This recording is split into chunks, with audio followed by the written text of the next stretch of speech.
PDP victory. The road now run, the journey rough. We foot strong and our we skin tough.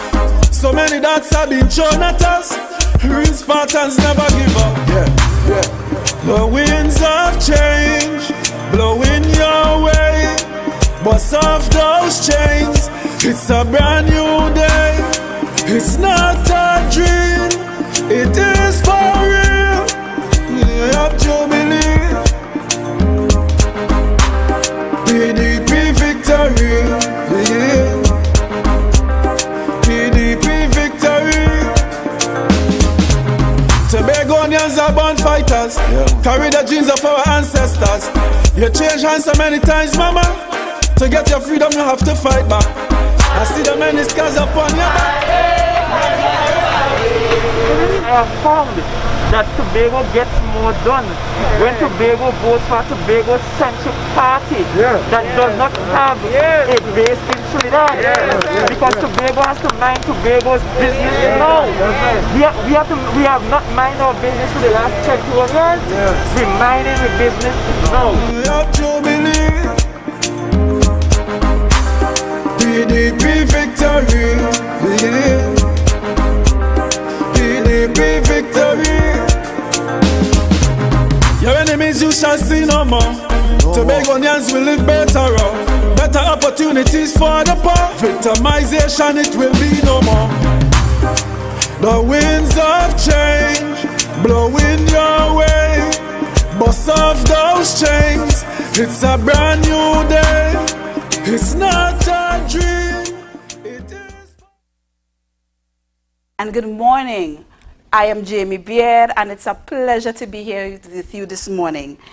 We are here talking about PDP issues, talking about Tobago issues, and we are live at the PDP Morning show.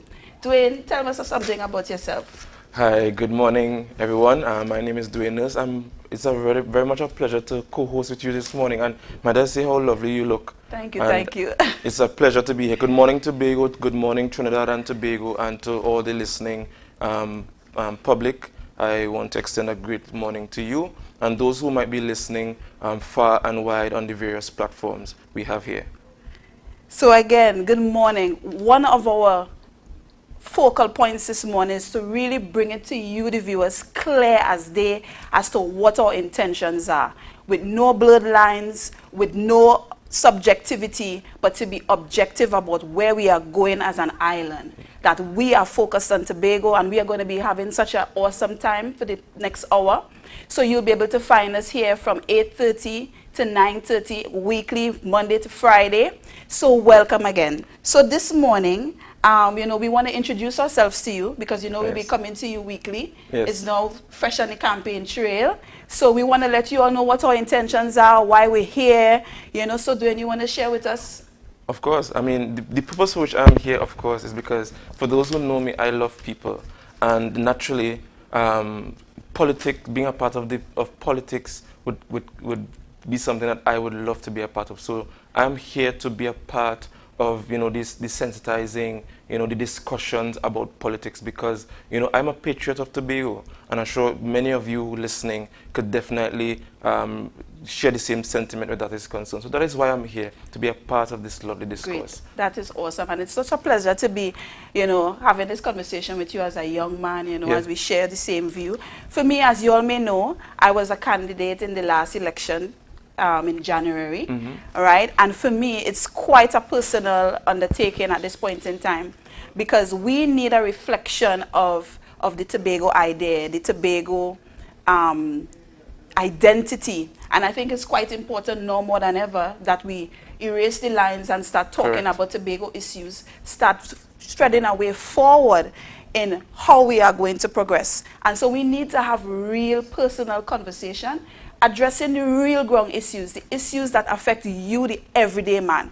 And that is why I am here this morning, and we will continue to bring to you the hardcore facts. We would not be easing up our candidates. We will be bringing to you who they really are, their intentions, so that we would be going through this journey together. And so this is something that is quite personal for us. Today our topic is actually sustainable employability. But before we go on to that, we want to actually do a recap of the nomination day. So stay tuned. Election day we coming down. PDP we coming strong. We come to take over the tongue and Fally sure to win this one. Every creed and every race, time to find an equal place. Them other parties set away. Look how them destroy the place. Digest. PDP party them is the best. Digest. When Fally work, he don't rest. Uptown, downtown, them want to rest. The present government had the place in a mess. Election come out, do what is best. Tobago, you don't know you're blessed. Fally on the road to success. No other party can contest. Yes, PDP is the best. Digest. PDP party, them is the best.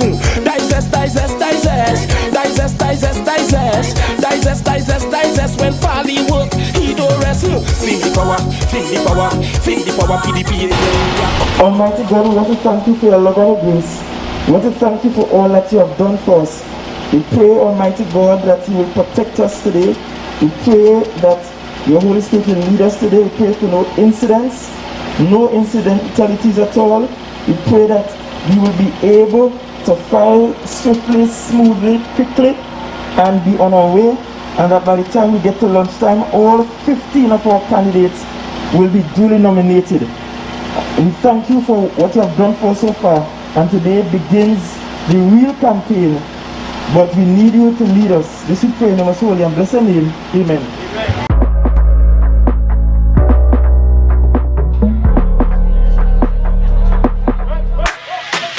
Election start, let Fally pass. To build back Tobago is the task. Tobago gon' never be the same after Fally beat them bad. Campaigning hard with me mass. Welcome back to election. Jet zest. Vote for Fally, now you get low. Zest. Vote for Fally, now get low. Zest. Vote for Fally, now you get low. Zest. Vote for Fally, now you get low. Zest. Vote for Fally, now you get low. Zest. Vote for Fally, now you get low. Zest. No way they can beat we again. PDP, this year we go win. Make sure and go stamp your name. When last you feeling need to come campaign hard. This is election. Party way up. Make sure and go and vote, you know. Vote, you know. Party way up. Make sure and go and vote, you know. Vote, you know. Tobago we bless. I tell you we bless. Say we bless. Tobago we bless. You don't know the rest. PDP for the win now. PDP the only party for this country. Let's join together, make a change for our country. Time to go. BNM and Dr. Rowley. So what you say? No way they can beat we again. PDP, this year we go win. Make sure and go stamp your name. When last you feeling need to come campaign hard. This is election. Party way up. Make sure and go and vote, you know. Vote, you know. Party way up. Make sure and go and vote, you know.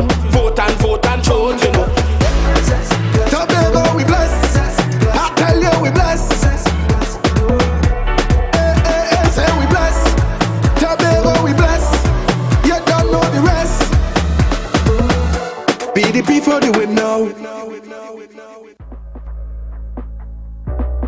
Today went smoothly, mainly because we pre-graded our documents last week. So today went extremely smooth, just basically to put the final touches and pay your fees. So I'm just excited that I'm officially a candidate for the District of Muncie George Goodwood and big things to come. I'm also excited to be the candidate for Bagatelle Bacalet. This is a journey for Tobago, not only for us. Formally we fixed it and we had to do it together. together. And I just want to thank everyone for being out here and for the love and the support that they brought. Well, we started the year with an election and we're ending the year with an election.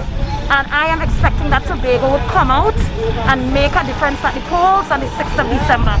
Bethesda Lekito, your candidate has been duly nominated. PDP family, let me fix this!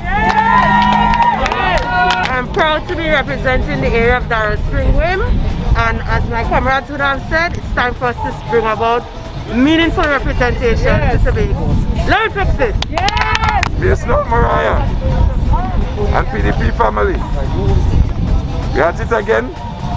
As my colleague says, we're going to work together to make sure bring the 15 seats home for the Progressive Democratic Party. Let me fix this.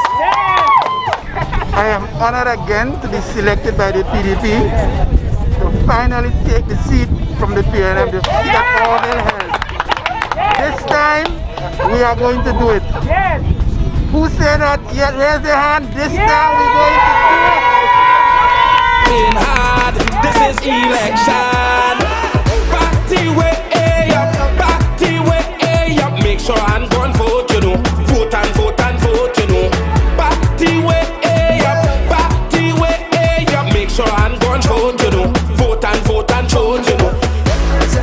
Tobago we bless, I tell you we bless. Say we bless, Tobago we bless. You don't know the rest. PDP for the win now.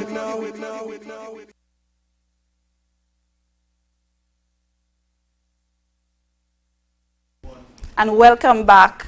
It's Jamie again here, live and direct with you guys, with Dwayne. And I could tell you, from experience, that nomination day is quite a thrilling experience. It was. You know, and you see the joy in the candidates in being able to just be there to represent Tobago. And it's so iconic being a Tobago party with strictly Tobagonians, and it is such a representative of who we are, how we are thriving, how we excel. So I'm looking forward to see even more from the candidates. Dwayne, as you know, this morning our topic is sustainable employability. Yes. And it's a very big word, right? It is. It seems that way. So this morning, you know, between you and I, will be discussing exactly what that means for us personally. And for me, I'll start with me. When I hear that word, the first thing that comes to me is purpose, where by design we operate in a place where we do what we are ordained to do, what we were born to do, what we were gifted to do. Right. So that when we function, our functionality is so divine that we are able to give of ourselves. So a job is no longer a job. It's no longer about a career, but it's about how we can contribute to our society and even to our families, to the nation, and even on a global scope of things. You know, so what is your take when you hear sustainable employability? Well, I mean, for me, I want to compartmentalize the word, take it for what it is, sustainable and employability. Sustainable means anything that is long-lasting, longevity, and not only that, it must represent efficiency, it must represent, it must have some return on investment.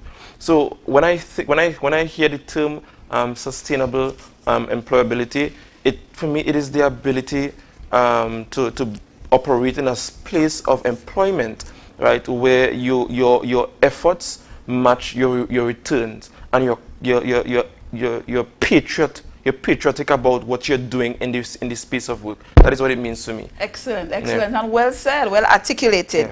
So we have a definition here to share with you guys about what the meaning of sustainable employability is, and it's creating the right conditions for employees to have a long, healthy, and happy career by ensuring someone enjoys working, is healthy and motivated, and in turn contributes to the achievement of goals of the organization.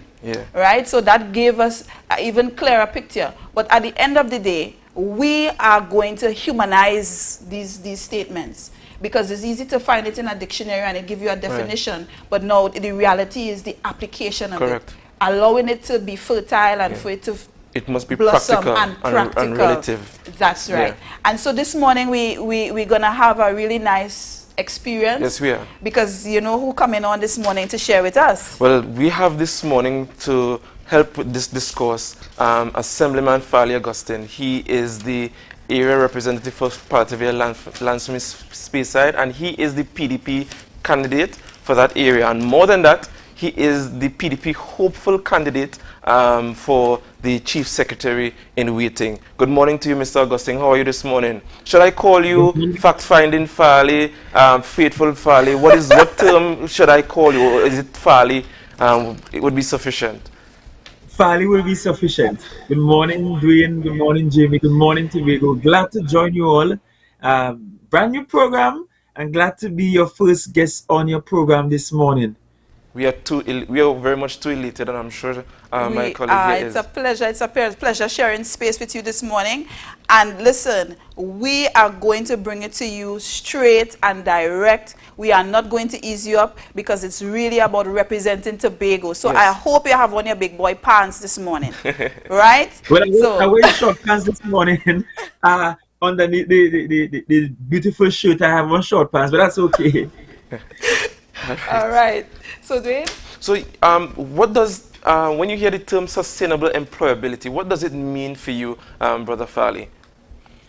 For me, as the Chief Secretary hopeful, it means that I have to drive policy in such a way that it will facilitate our young people, especially, but all our people, in having the ability to find employment in a way that it can be sustained. They can have this employment over a long period of time. It will earn them income that is sufficient to treat with what they need to do in their lives, such as building homes, buying a new vehicle, taking care of education expenses, putting food on the table, and clothing, and all of their essential needs. And it must happen in a way that respects the environment, the physical environment we live in, that respects the person, the dignity of the human being, and that allows the person in a very dignified manner to just keep earning over and over again until they are fed up or they are ready to move on to greener pastures or to doing something different. So sustainable employability in short is really about giving people jobs for the long term and for the long haul. Thank you so much for sharing that with us. And you know, that brings to the question, what is the difference between job security and employment? How does that reflect for you in terms of you being a person? We know the definition. We know in terms of job security, we're looking at the ability to maintain a job without dismissal, and we know employment is being paid for what you're offering. But we want to hear it from you on a more personal note, considering where we at as a nation at this point in time, from the global crisis that we're experiencing. We want to hear it from a more, personal standpoint. Yes. And the truth is, job security is more aligned to your theme of sustainable employability. And let me break it down for people a bit. Because of COVID, we get to see which jobs had some measure of sustainability in them, which provided real security in them. And notice how all the hotels are closed, people were sent home. And that's because we built out these industries in a non-sustainable manner. So they're unable to withstand COVID, and that may not be the fault of anyone in particular, because we couldn't see this coming and the way it transitioned. But for me, I want Tobagonians to get to the place where they can get real job security. And you know, there's been this propaganda in the space that, Farley will fire people, and that is the furthest thing from the truth. It is not true at all. What I want is people to have security of tenure, security in their jobs. I want people to be dignified in the jobs that they have. And I'll break it down as simply as this. When you do not have job security, you are losing piece of your dignity. You are going to work every day worried, Jamie and Dwayne, about whether I'm going to lose my work tomorrow morning. You're earning an income, and when the salary comes into the bank, you can't do nothing with the salary. You can't pay your bills. You can't buy sufficient food. You still have to beg for a hamper. That is not what we want for our people. We want our people to be dignified in the jobs that they have and to have security when it comes to their jobs. Right. And Farley, the truth is, when this brouhaha about you or the PDP firing persons came about, I must admit that I was a bit concerned and had questions for myself. And I want to speak to the mindset that, you know, because the fact is that the THA employs a large part of the workforce in Tobago. But I want to speak to the mindset that, you know, we seem to glorify on the island only the THA employment as opposed to the private sector employment. Can you tell us what accounts for that, and what would your administration do if given the chance to address that? Are you going to, like, over a period of time, just get rid of everybody because we want to have more monies in certain areas, or how are you going to address that? All right, so you asked two different questions there. We will not be getting rid of anybody. There is no need to get rid of anybody to fix that issue. Firstly, we spoke last night about mental development. And what has to happen is that we have to re-educate our people about the issue of job sustainability, employment sustainability, and what that means. And the fact that you can find sustainable employment outside of the THE. And I'm not the only person who is saying that, because someone sent me a clip, I just forgot to share it. Sent me a clip where Mrs. Davison Celestine on January 8th was saying the THA can't give everybody a work. So clearly we all agree on the same premise. The THA cannot employ 100% of us. And what has to happen is that we have to beef up the private sector. We have to position the private sector and our entrepreneurs to earn money, to become wealthy, to have big businesses, so that they can in turn provide competitive jobs for our young people. I existed and I was educated at a time when we thought success meant you go and you get some A-levels and then you apply and you get a public service job. That was success. That means you were successful as an individual in our society. But after I went off to study in Jamaica, I recognized that success was far deeper and bigger than that.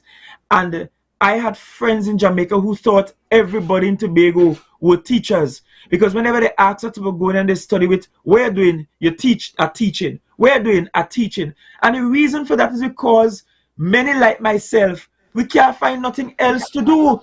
And that's the point. And when I made that statement on TV6, they pull a small clip, but it didn't show the entire interview. Because in the entire interview, I made a point that I was one of them employed by the THE because I had no other choice.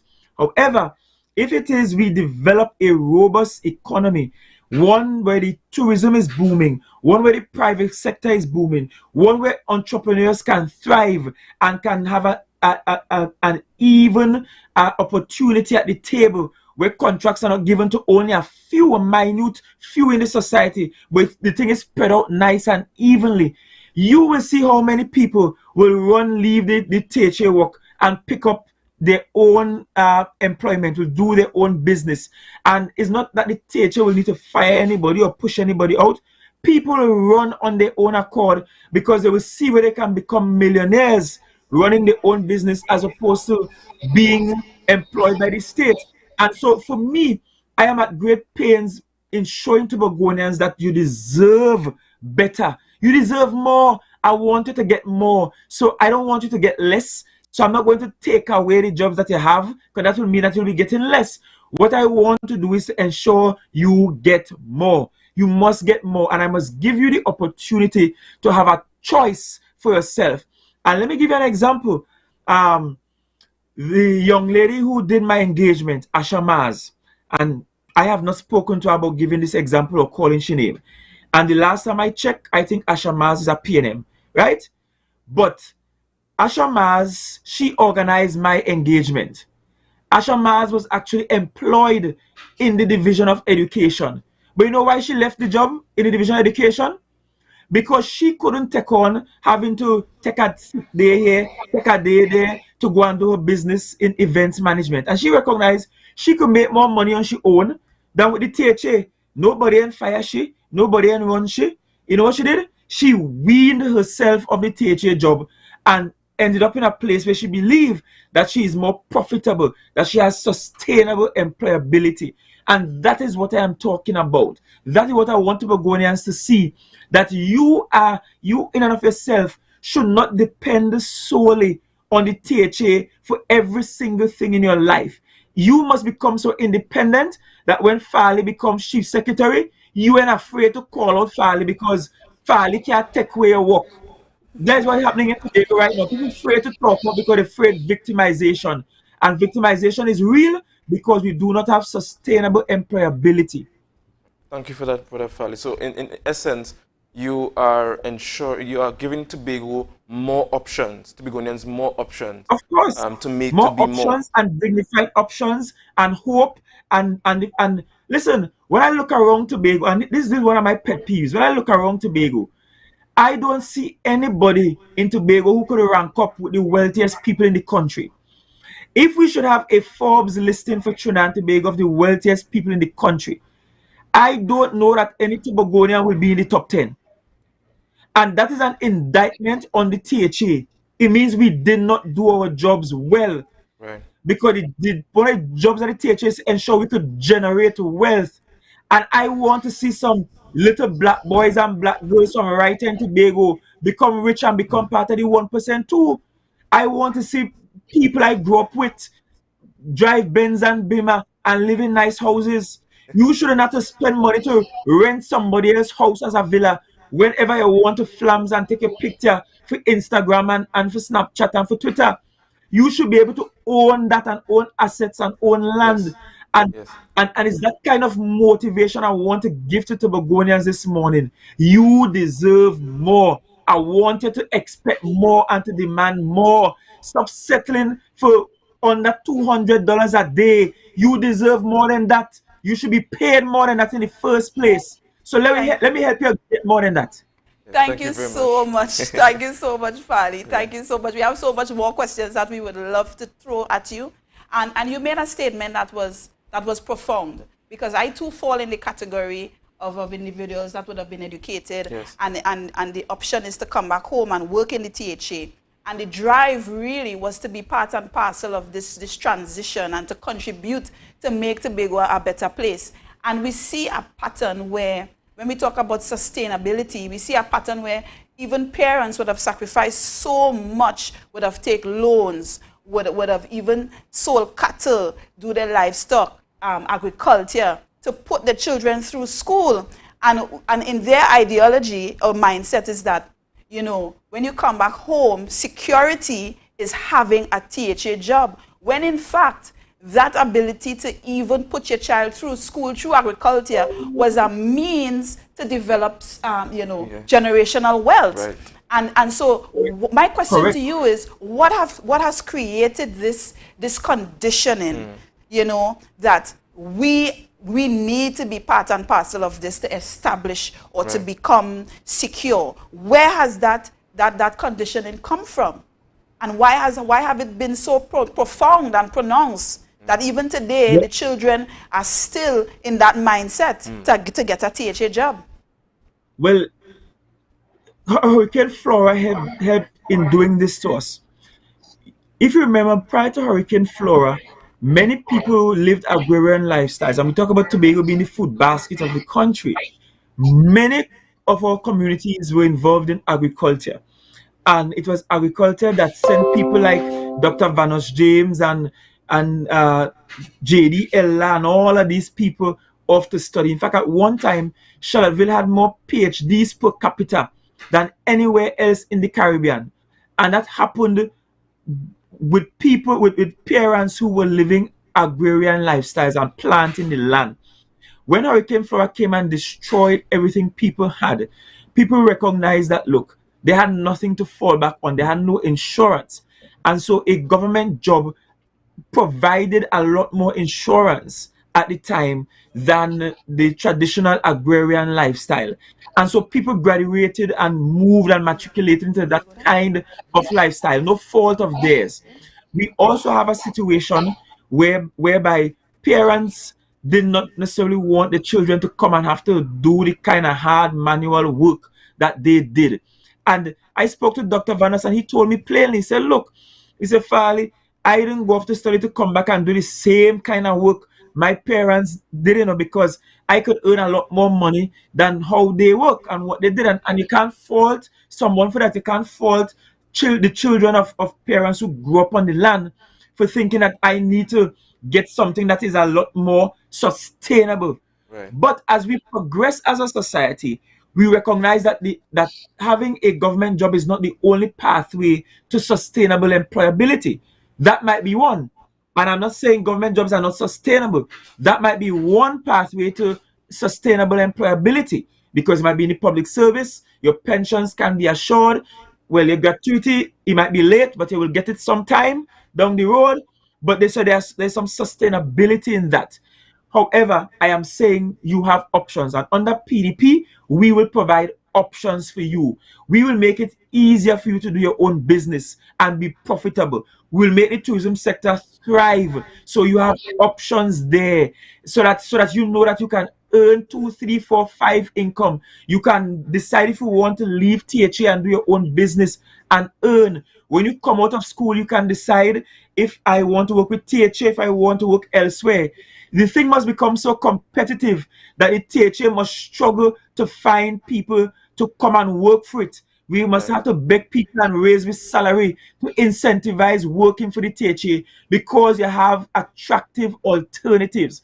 And let's be honest with ourselves, Tobago, a significant portion of our population have migrated because they don't think there are sufficient opportunities here for them. Right. And that's because the THA cannot provide all the opportunities. So what has to happen is that we have to provide a myriad of opportunities for our people. Thank you so much for that. And I too want to be richer, Brother Farley. I don't know about you, Sister Jamie. I don't know about you, but I want to be a part of that. The 1% in Tobago. I already consider myself rich. Just being a Tobagonian, I know the potential that we have. And you feel it deep down inside. And that is why we're having these kinds of conversations, right, to really unearth that deep sensation within every citizen to know their worth. And the thing is, all is well and good, Farley. You sound nice. You're a very intelligent guy, you articulate. But the question is, we have so much little issues that we have to deal with internally within the THA itself. Like, for example, we have the issue where we have individuals working on short-term contract. We have persons who are experiencing nepotism. We have individuals who are having difficulties with their appraisals that affecting their ability to have, the increments updated. And a matter of fact, some persons even have to go to Trinidad for it to be updated, which is a long drawn-out process, 3-4 years, and it's affecting their salary or their current salary at the point in time, which is affecting their livelihood, affecting their ability to even be motivated on the job. We have the issue of non-payment of retirement. So we have so many little issues that become such a bigger issue. And my question to you is, and I guess even, the man on the ground, how are you fixing that? That's the reality. It sounds good. You sound nice, but how are you fixing it? We're starting. And the reality, Jamie, is that we need to start. The THA is empowered to treat the people and the increments. We have not been doing it.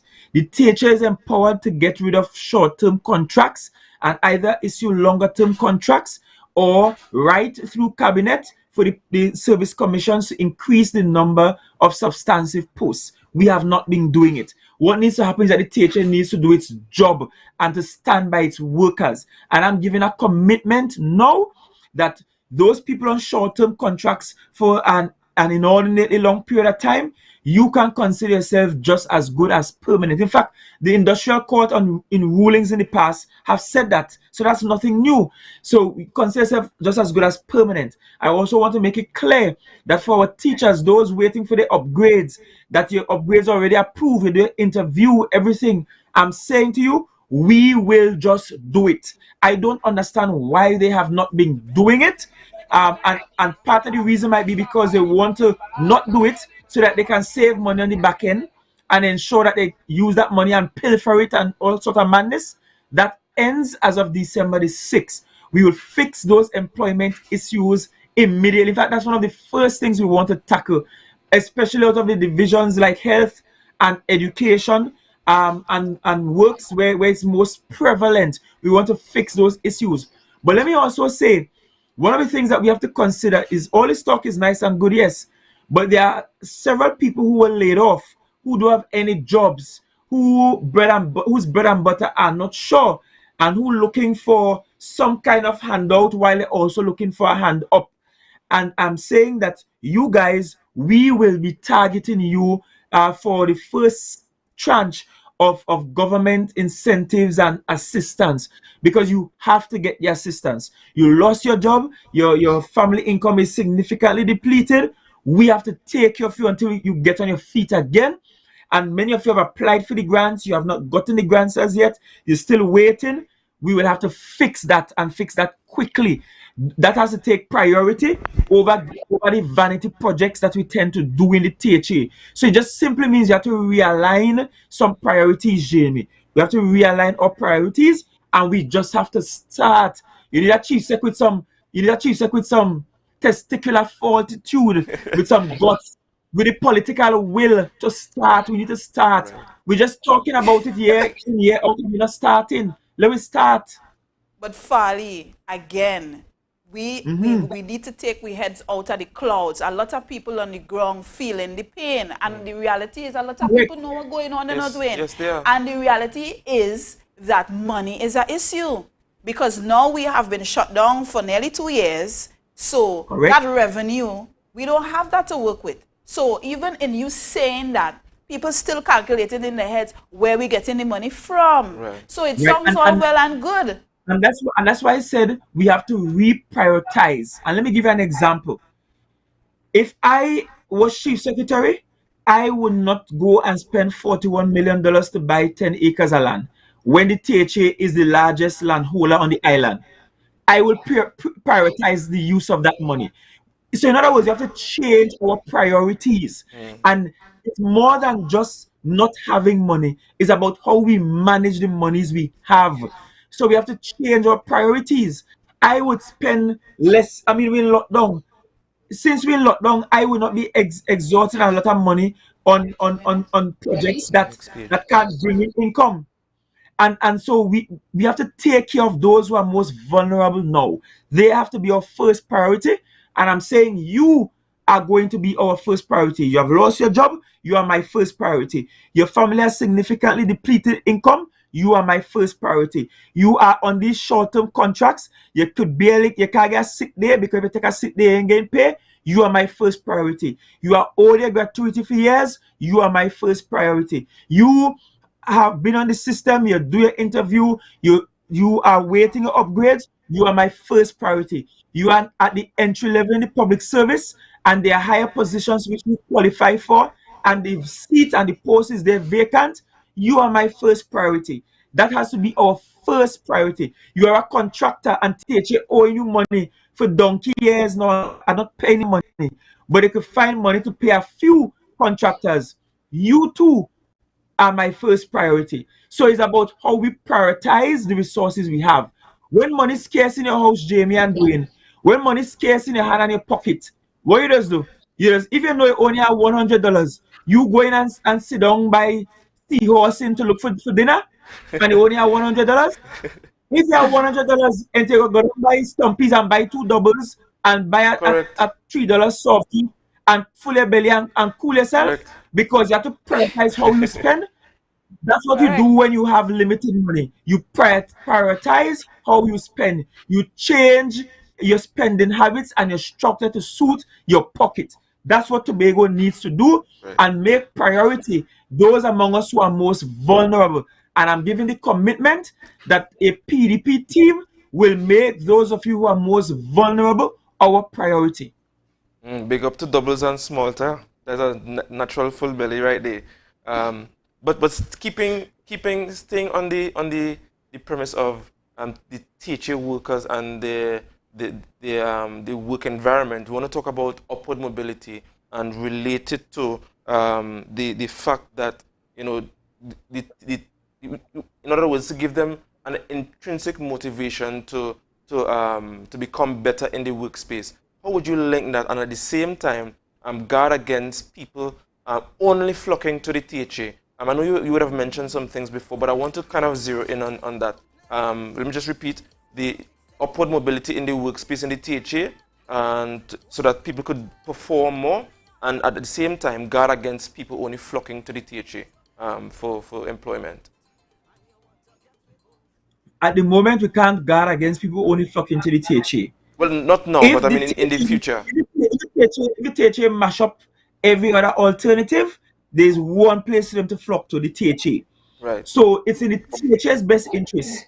It's in our economic best interest to support and boost other sectors, like manufacturing, make Cove work by giving the subsidies to the people who deserve it down in Cove, especially the locals who are trying to operate business down there. We need to also support tourism, fix that product and make that product work and work more efficiently. And in so doing, we will reduce the stresses on the THA when it comes to people demanding jobs, right? So that's the first thing. But outside of that, we have to begin to change the way we educate people as well, Dwayne and Jamie, because I feel that the way we educate people is that we are educating people to only come to look for jobs through the THA, through the government sector.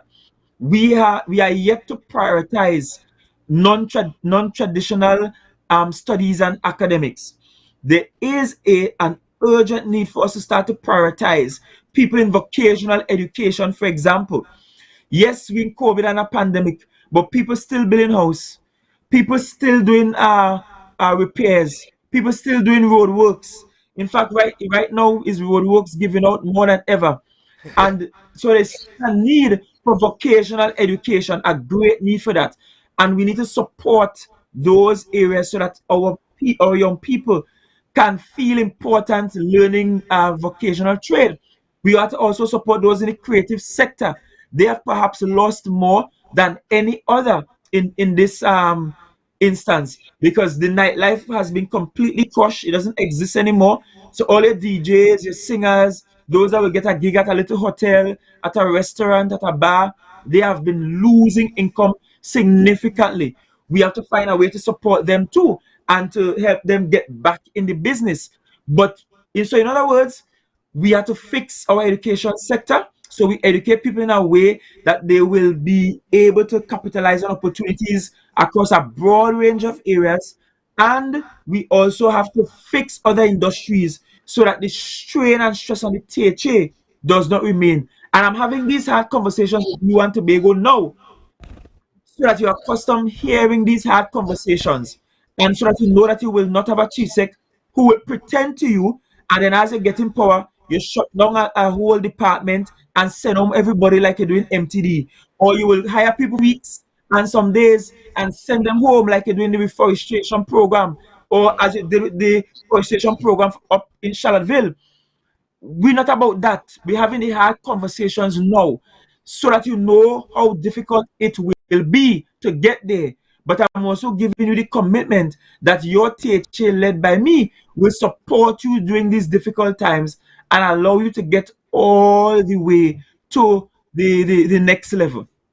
Thank you very much for that, Fali. I just have one follow-up on this question. Do you think that there's a sense of frustration for THA workers at the moment, given that there might be a case where, when I spoke about upward mobility, that is not present? Do you think that there's a bit of frustration there, and especially in a time like now, where people are at advantage and money is a factor? How would you speak to that? And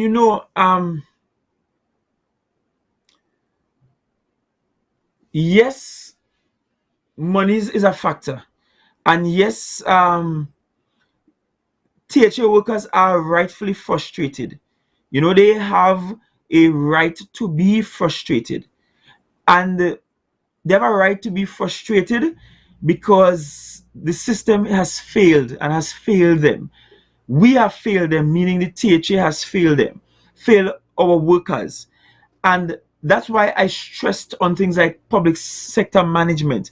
I stressed on treating with the contract issues, because I want to give those groups hope that somebody will actually listen and take them on and take them seriously. I am convinced that while what we receive in terms of monies are small and insufficient, I am equally convinced that we have been mismanaging our resources. And when you're mismanaging your resources, it is difficult to tell how much more you would have achieved if you manage your resources properly. You know, and that is something that I want you to hold me to. If you hold PDP to nothing else, hold us to a pledge towards managing our resources well, being honest, being transparent, and being accountable with the monies and funds that we have. Hold us to that. I want you to hold us to that, because that is the start. That is the start to fixing the problem, you know, Dwayne and Jamie. Yes. That is the start. We're here to hold you all accountable. We can't reassure our workers in the THA unless we actually allow them to hold us accountable, and we are actually accountable, and that we are actually transparent. Because if we do that, you will be amazed how much monies we will save. If you check United Nations statistics, they will tell you that most small island development countries struggle not because of lack of resources, but they struggle because of corruption. Corruption eats away a significant portion of our monies. And I keep saying it, there is an opportunity cost to corruption. So when a man could give away 400 and change food cards without any due process, there is an opportunity cost to that. On one hand, some people happy to get it, but on the other hand, there are some people who need and can't get. On the other hand, there are people who are waiting for the gratuity, but the money don't spend needlessly on some food cards. And I'm saying, let us manage our resources well, cut back on corruption, and watch how we could transform Tobago. Thank you so much for that. And we're going to take a break shortly, but I have one more question for you before we move on. And we're hoping that you'll be able to come back, because we have a few more questions after that we really need to get to the crux of the conversation with. And you know, you said a lot of things, and it brings me to the point where, you know, you're mentioning the team and what you all intend to do. But this is a challenge that requires more than just 15, or requires more than just the plenary or sitting. This requires a nation movement. This requires every individual that exists here, that resides here, to be part and parcel of what you are projecting. So how do we get our people to come to that realization of what we need from them, and for them to even realize that they are capable of actually excelling, of actually being, you know, being able to strive and to be independent, and to be able to really significantly identify who we are as Tobagonians. How are we going to get to that place? How? And the thing is, it has to be, as you said, you answered yourself, it has to be we the people. We the people, let we fix it. Let we fix it. All of us, the collective. It can't happen from an individualistic perspective. We all have to do it. We all have to make that commitment. We all have to make the commitment to cut and contrive. We all have to make the commitment to support those who are most vulnerable among us first. It is simple things like, if you know you don't deserve a food card, you don't take one, you don't apply for one.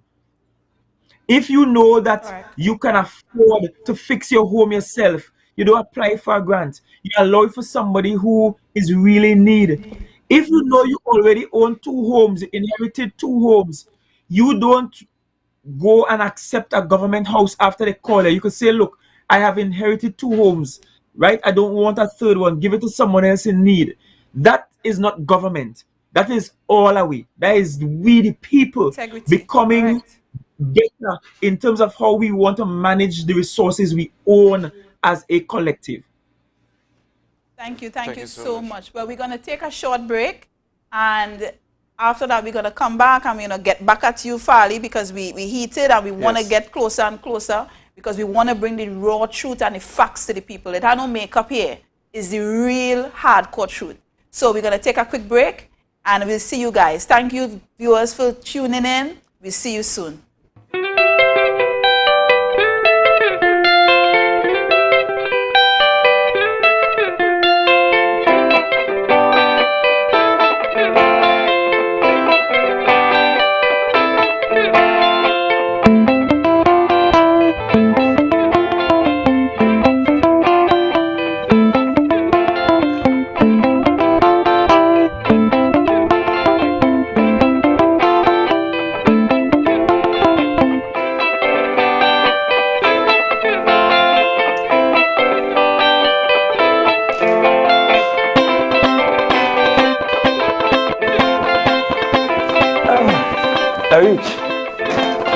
I am Farley Chavez Augustine. I am a junior, so not Farley the father, Farley the son. And I am running for Palatuvier, Lansome, Speyside, and I'm the prospective candidate to be your next Chief Secretary. You know, it took a while for me to get here in politics. For a long while, I always was inspired by, the need to get in politics. From a child, I had loved politics, and perhaps that's because in my household, I wasn't allowed to look at TV and watch movies and shows after news time. So the only thing I was allowed to do during school time was watch the news, close off, shut off the TV, study. And that was a continuous cycle. And so I fell in love with politics. But what finally pushed me over the edge is that I was a teacher and educator for 7 years.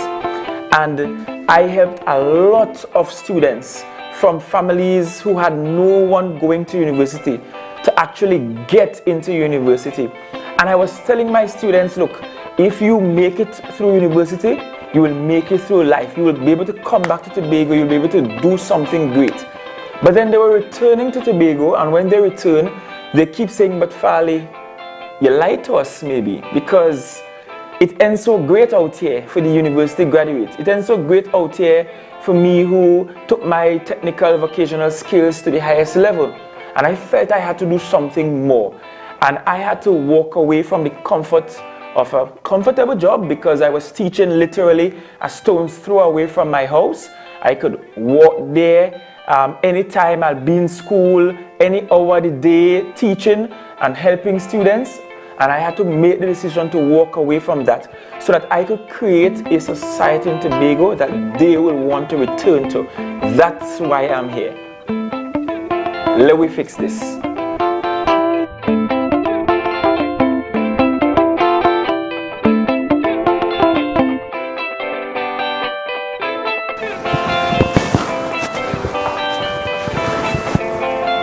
Hi, my name is Abby Tanika Taylor, candidate for Darrell Spring Wim Electoral District. I have a passion for relics and antiquities. I love anything old. When I was younger, I always wanted to be a museum curator or an archaeologist. I was always digging up stuff in my yard, or trying to figure out who was this or who was that. I always wondered how people lived, like back in the 1800s, how they used to travel, how they used to dress, what kind of foods they ate. Those kinds of things fascinated me, and I think that propelled me into doing history as a discourse and learning more about my environment and learning more about Tobago on a whole. I love history. I think our history is so important, and I believe it is our history that will drive our future.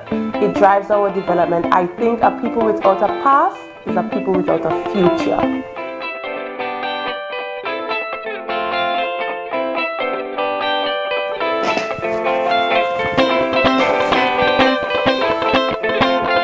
I am Watson Solomon Duke, and my constituency is from the east, Roxborough, Argyle, but it includes Dallaford, Louisdore, Betsy Hope, Argyle, Kendall, Lamy. Watson Duke is what I call a yard man. Me a man from a yard, and so when the average person sees me, they can relate to me. I operate on different strata. I could walk with kings, but I have the touch of a common man. In my work as the president of the PSA, I have the privilege to negotiate with ministers. I've dealt with Patrick Manning, I've dealt with the Kamala Prasad business executive, now I'm dealing with the Keith Rowley executive. So I've dealt with the kings or the leaders of society, but I've also dealt with the door catchers, with the clerks, and with the average rank and file. I think I best represent all of society. I am Watson Solomon Duke. Let me fix this. I am Joel Notsi Sampson, representing the electoral district of Bonaccord Crown Point. Well, Notsi comes with a lot of values, but there is one quote that stands out to me a lot. Trust in the Lord with all thine heart, and lean not unto thine own understanding. In all thy ways, acknowledge him, and he shall direct your path. I plan to bring representation with honesty, integrity, and fairness to all. Representation, whether you support either political party, you will be represented. This is time for a clarion call for all residents. Let we fix this. Time to work together and bring the community together.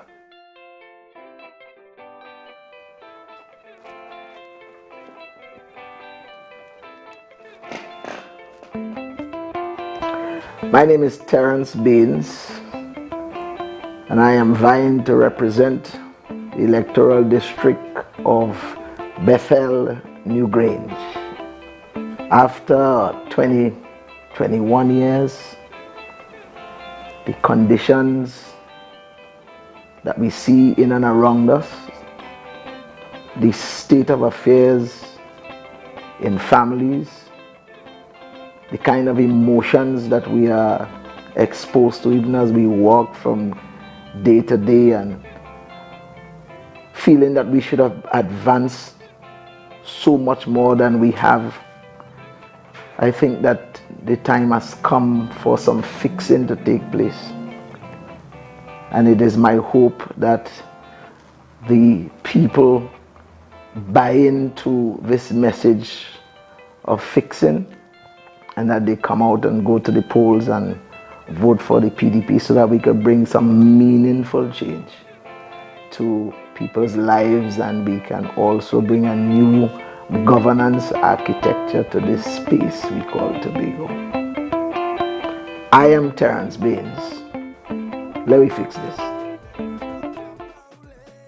So what you say, what you say? No way they can beat we again. PDP, this year we go win.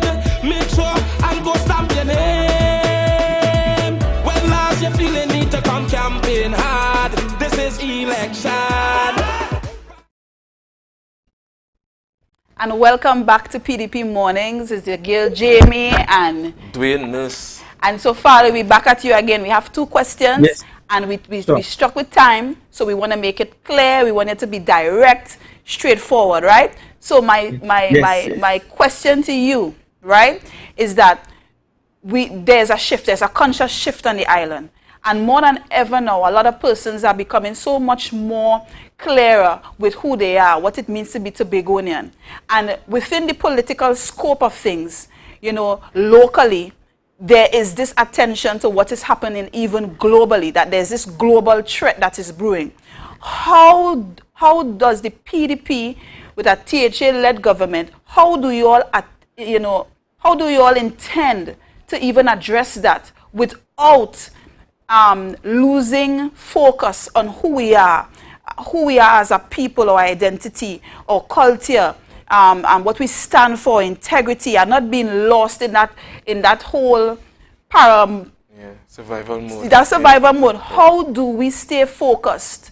How do we establish who we are, and at the same time battle with this global attack that we're seeing? And it's clear as day, and that's the reality. So tell us. Well, as a student of international relations, I spent quite too many years studying the impact of globalization, or what I like to call the CNNization of the world, and how these metropoles especially, how they tend to influence and impact small states nation states like Trinidad and Tobago, and like Tobago in particular, and how we consume everything from the clothes we wear to the information we receive, and how we think we ought to behave, and the values we ought to adopt. And if you notice PDP's theme for this election, let we fix this. This is the first time in the history of Tobago and politics of Tobago that any political party has a theme for an election that is not in standard English. Let us soak in for a minute.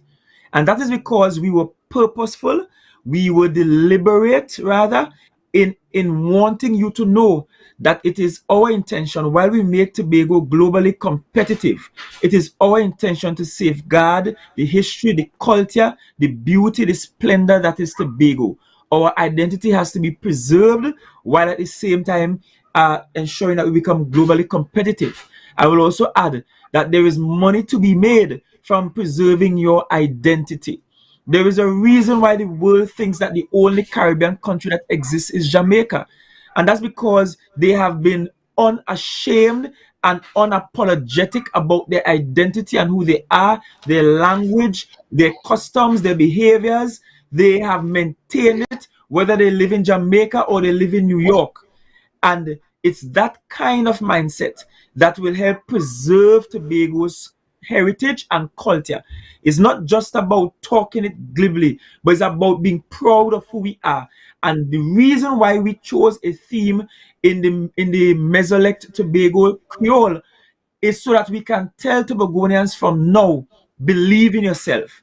And if you believe in yourself and believe in what you have to offer and your abilities, and you believe that your identity is as good as any and better than many, then you will see us not only earn money and profit from that, especially through the creative industries, but we will preserve our identity while at the same time making steps towards becoming globally competitive. All right. Thank you so much for that. And my final question to you. We're talking about sustainable employability, and we talk about so much other groups. And time again, we have the differently abled being left out of the conversation. And this in itself reaches out to them, because we have so many persons that would have to, living in fear of what will happen if I pass away, who would take care of my family member, what about them and their future, their skills. And so what does the PDP intend to do to even address that issue or that concern? And I keep saying it, that what has to happen is that we have to create an education system that is two-tracked, that is parallel. Right now we have a one-track system, just one track alone, that supports the doctors, the teachers, the lawyers, the politicians, the people like me who are into traditional academics, who want to do the English lit and who wants to read a ton load of books and so on. But we need a parallel system that we treat as equally important those who want to endeavor to be in other fields, those skill sets that you're talking about, those skill training areas that you're lamenting that we don't have, and you're lamenting that we don't support. We have to begin to support them with their training and support them in ensuring that they can earn even in those fields. In fact, people in those fields can earn more than people in the field that I am in at the moment. So it's about re-educating the population. That's not easy to do. Let me say it that way. That's not easy to do. You can't just re-educate a population by just talking it. Yes, we can do it through the school system, but for those outside of the school system, we have to create avenues for continuous learning, for lifelong learning. So even as adults, they can have access and they can participate and learn new skills and be retrained and retooled so that they can meet the demands of today. All right. Thank you very much, Brother Farley. And it was indeed a pleasure and privilege to be a part of this discourse with you this morning. I hope to have you again sometime. We could talk about other pertinent issues surrounding Tobago and the politics of Tobago. Viewers, I know that the viewers were indeed informed, and I'm sure that it would have removed the false notion that we are going to, the PDP is going to fire everybody, and I hope that the path in terms of Tobago's employment is further cleared up for the citizens. Thank you for being Thank here. you for having me. All the Thanks best. again. It was a pleasure. And guess what, Fali? We are going to hold you accountable.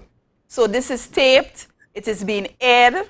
And so we're putting you out there. We're putting you on the hot seat. And we are going to hold you at ransom for everything that you have said. And that's the beauty of democracy. That's the beauty of exercising democracy. That we don't have to sit back and wait and you know, just accept what is given. We have an expectation of you guys. And so thank you again for coming. We're looking forward to having more conversations with you, conversation more with the team, and representing the voice of Tobagonians. So thanks again. You have a blessed day. It was a pleasure again. Thank you. All the best. So viewers, you all heard it from the man himself. Oh yes, oh yes. Right? How do you feel, Dwayne, you know, as a young man, as a Tobagonian? I think as a Tobagonian, I am more confident in the future of Tobago based on what was said. We spoke about many things around employment, the patriotism. We spoke about the fact that, you know, we want to protect the rights of Tobago to choose and give them more options so that they can be a part and compete, not just in Tobago or against the Trinidad worker, but on a global scale. And in so doing, I believe that, you know, Tobagonians, the standard of living thereof would be better suited for Tobagonians, especially in a time like this. I totally agree. And you see, it's a beautiful thing to be part of this experience. Yes. It's a beautiful time to live. It's a beautiful time to be here, to see the transition from where Tobago is to where it's going. Right. And it's an honor to actually be able to be part and parcel of it. And it takes a lot of responsibility from each and every one of us to be part of the conversation. Correct. And that's why we have in the show. Correct. It's really not about having this biased stake on trying to make the candidates for the PDP look superior, but it's really to have real engagement, Yes. real conversation, Tobago-centric. so that the end of the day, Tobago wins. This is not about a political win. This is not about this political venture, but it's really a greater stride in becoming autonomous, Yes. in identifying who we are. And the thing is, viewers, this is where we come in as citizens, where we hold the persons that sit on that seat responsible. And then we within ourselves have to be responsible. Yeah. We have to be responsible about who we are, our principles, or guidelines. And as Fali would have said, if you know that you are not in need of a food card, then you wouldn't apply Yes. for it, because you are taken away from a brother or a sister who is in need. Yes. Who is in need. So we have this shift where those that have continued to have and those that have not continued to suffer. And we have to take responsibility as a people for that. Right? I could tell you, I'm looking forward to more conversations. I am indeed too. You know, to meet the other candidates and to have candid conversation finally. And that's what I'm all about. Having real candid conversations. Yes, yes. And I just want to finally say though that, you know, I don't love politics because of politics' sake. I love politics for what it should be than for what it is. And for me, and that is why I am here, and I'm sure again you are here for the same reason. Definitely. And I want to employ the young Tobagonians like myself. So let's be a part of a movement that, you know, reflects politics for what it should be, not for what it currently is. And I just want to end by saying that. Thank you so much. And that is so true. And the revolution starts with the young. The young, the willing, the able, persons who recognize that the change has to come. And the change is coming, but we have to be the ones facilitating the change. I want to remind you guys that we would be here from Monday to Friday from 8:30 to 9:30, where you'll be able to meet the PDP candidates, where you'll be able to engage. Hopefully by tomorrow, we'll be able to have a hotline where you'll be able to call in, ask questions, so that we create a more personable space for you, so that you would be able to meet and greet with the candidates. This is not a one-off thing. This is something that we're going to have been continuing even after the election, so that we would continue to meet the people, meet the needs, meet the community. So we thank you again for being here, for sharing space with us, and we look forward to seeing you in the morning.